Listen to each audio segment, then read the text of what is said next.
Representative Andy Ogles. Let's talk about some of the negative things that have been said about Zohran. I'm going to start with him. Okay.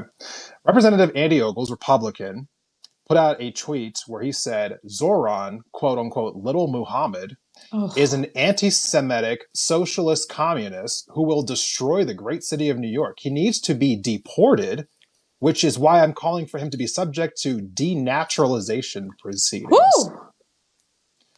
Okay. I just want to just pause for a second here. At a time where this guy is being slandered, and I'm going to get into why it's slander and not even remotely accurate, about being anti-Semitic. Between him, Donald Trump calling him, saying anti-Islamic, things about Zohran Mamdani, seeing things being posted by Charlie Kirk, famous MAGA loser who has too big of an audience on every social platform, Marjorie Taylor Greene posting racist images, people in the Democratic Party saying racist things about him, including Democratic Senator Kristen Gillibrand, who was saying racist things about him just yesterday. Yeah. Could you imagine if we just flipped the script and said, like, if this was a Jewish elected official and they were saying things like that about a Jewish member of Congress or a mayor or anyone anywhere, like, the world would be melting down if you called somebody, like a slur like this, little Muhammad. We have to deport this person, we have to denaturalize him. We want to take away his citizenship and then deport him. What are we talking about here, Natalie? It is absolutely baffling to me. I'm going to circle back to this in a second, but what were your thoughts when you came across all of the different, just like obvious, blatantly racist and, like Islamophobic rhetoric around Zohran the last few days here? I mean, I wish I could say I was surprised.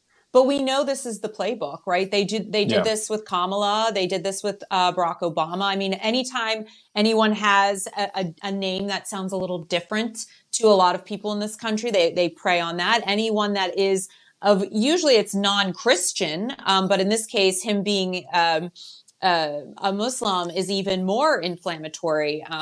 And so to me, none of it was expected, except what really creeped me out the most was this whole idea of let's take away his citizenship. He is a citizen, period. Yeah. End of story. There is no conversation to be had around this. But see, to me, this is like a step beyond the playbook where they were always trying to get Obama to have to prove his birth certificate. Yeah. Yeah.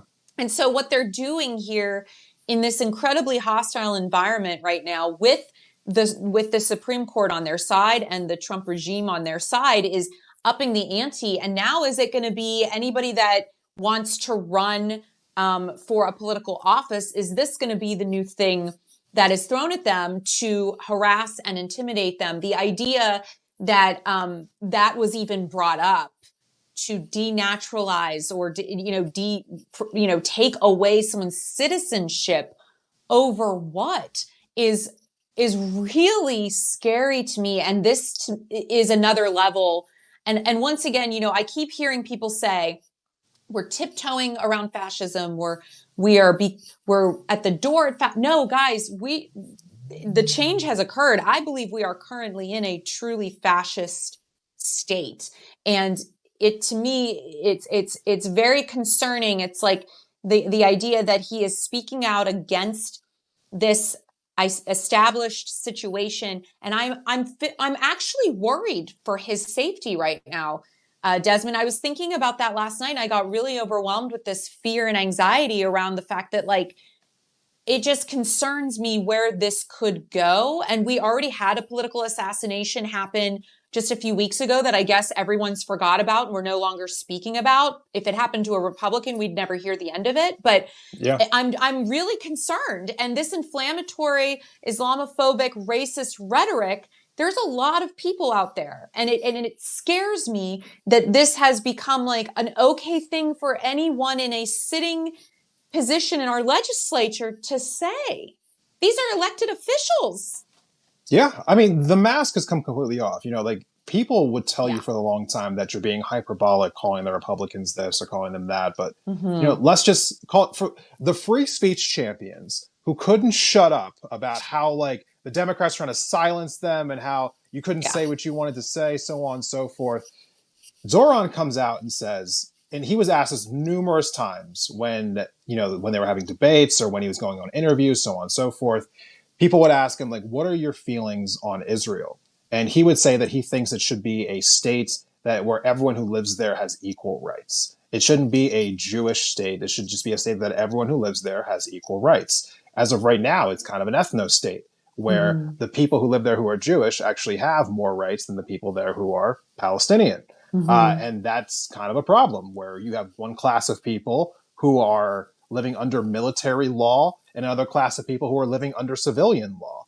And he would also said, when people would ask him, would you go visit Israel? He's like, no, I'm going to be here in New York addressing people's problems. Like, I'll meet anybody of any faith, anywhere they want to talk to me. And I'm going to also increase, anti-hate crime initiatives by 800%, because he acknowledges the fact that there's a rise of anti-Semitism in America right now. And he wants to make sure that the people of New York who are Jewish feel protected, feel safe. He wants to address that specifically.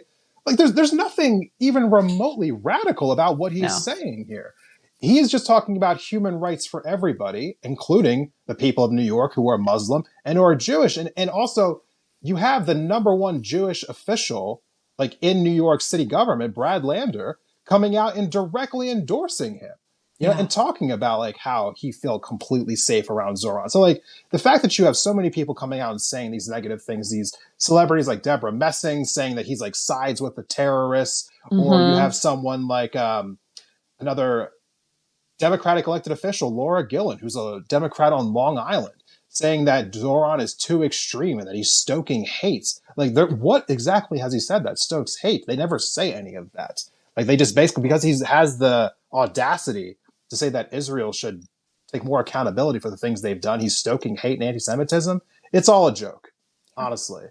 I mean, they want so badly to conflate any criticism of Israel's actions with anti-Semitism. It's so blatant. It's so in your face. And we're going to talk about why it's so important to be criticizing Israel in a little bit here. No, and I think everything you said is extremely important. And it goes back to this idea that, like we were talking about in the beginning, change is hard for people. And I'm not trying to reduce it to something as simple of a statement, but I think there are some generational shifts happening. I think there is ageism at play here. He's too young and inexperienced. Well, Donald Trump is a reality TV star that never had any credentials in any level of government leadership. So let's just cut the crap. You guys can't use those arguments anymore because you've decided none of those things matter.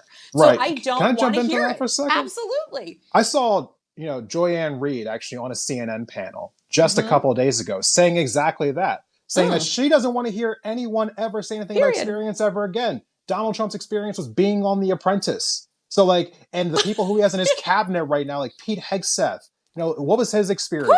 Being on Fox News, RFK Jr., what was his experience? Just being anti-vax? I mean, like, what was his experience for being on the leader of HHS right now? Linda McMahon, the WWE mogul, is now running the Department of Education.